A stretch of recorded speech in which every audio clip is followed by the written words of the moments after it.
নমস্কার, আমি অরবিন্দ নস্কর। প্রতিদিনের মতো আজকের আপনাদের সামনে একটি ছোট্ট নিউজ নিয়ে এসেছি। আপনাদের যদি ভালো লাগে সাবস্ক্রাইব করবেন। তো এখন শুরু করা যাক।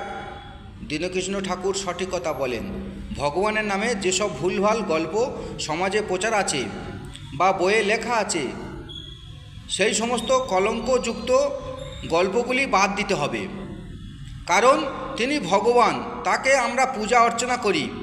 তার নামে নোংরা নোংরা গল্প লিখে গেছে কিছু লেখক। সেই নোংরা লেখা গল্পগুলি বাদ দিতে হবে বই থেকে। যে সমস্ত পৃষ্ঠা নোংরা লেখা আছে সেই সমস্ত পৃষ্ঠা ছেড়ে ফেলে দিতে হবে বা বাদ দিতে হবে, তাকে সংশোধন করতে হবে।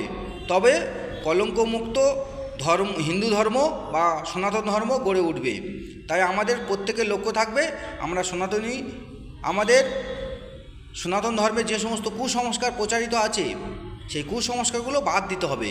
এবং যে সমস্ত ধর্মগ্রন্থে ভুলভাল লেখা আছে, ভগবানের নামে কলঙ্ক দেওয়া আছে, সেই কলঙ্কগুলো সব ছেড়ে ফেলতে হবে বা বাদ দিতে হবে। কারণ ভগবানকে আমরা পূজা অর্চনা করি, তার নামে নোংরা নোংরা গল্প লিখে গেছে কিছু লেখক, সেই গল্পগুলি বাদ দিতে হবে। তবে সঠিক সনাতন ধর্ম গড়ে উঠবে এবং তবে সঠিক গ্রন্থ বলে আমরা মনে করব। কারণ ভগবানের নামে নোংরা নোংরা কথা লেখা যাবে না।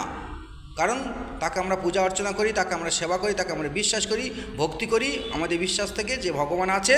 তাই ভগবানের নামে নোংরা নোংরা গল্প লেখা চলবে না, সেই লেখাগুলি বাদ দিতে হবে। দীনকৃষ্ণ ঠাকুর যে কথা বলেছেন ঠিক কথা বলেছেন, সঠিক কথা বলেছেন।